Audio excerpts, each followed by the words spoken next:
Romans chapter 10. Dear brothers and sisters, the longing of my heart and my prayer to God is for the people of Israel to be saved. I know what enthusiasm they have for God, but it is misdirected zeal. For they don't understand God's way of making people right with Himself. Refusing to accept God's way, they cling to their own way of getting right with God by trying to keep the law. For Christ has already accomplished the purpose for which the law was given. As a result, all who believe in Him are made right with God.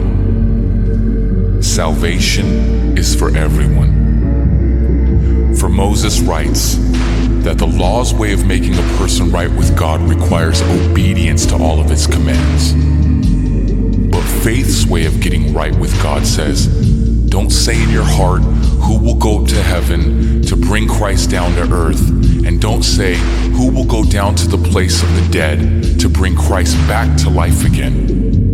In fact, it says, the message is very close at hand. It is on your lips and in your heart. And that message is the very message about faith that we preach. If you confess with your mouth that Jesus is Lord and believe in your heart that God raised Him from the dead, you will be saved. For it is by believing in your heart that you are made right with God, and it is by confessing with your mouth that you are saved. As the scriptures tell us, anyone who trusts in Him will never be disgraced. Jew and Gentile are the same in this respect. They have the same Lord who gives generously to all who call on Him. For everyone who calls on the name of the Lord will be saved. But how can they call on Him to save them unless they believe in Him? And how can they believe in Him if they have never heard about Him? And how can they hear about Him unless someone tells them? And how will anyone go and tell them without being sent? That is why the scriptures say, how beautiful are the feet of messengers who bring good news.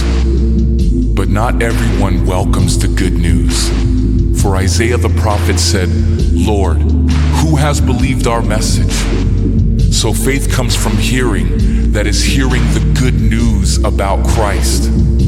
But I ask, have the people of Israel actually heard the message? Yes, they have. The message has gone throughout the earth, and the words to all the world. But I ask, did the people of Israel really understand?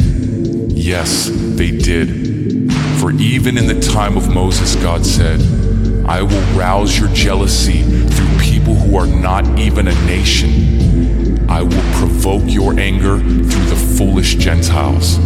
And later Isaiah spoke boldly for God, saying, I was found by people who were not looking for me. I showed myself to those who were not asking for me.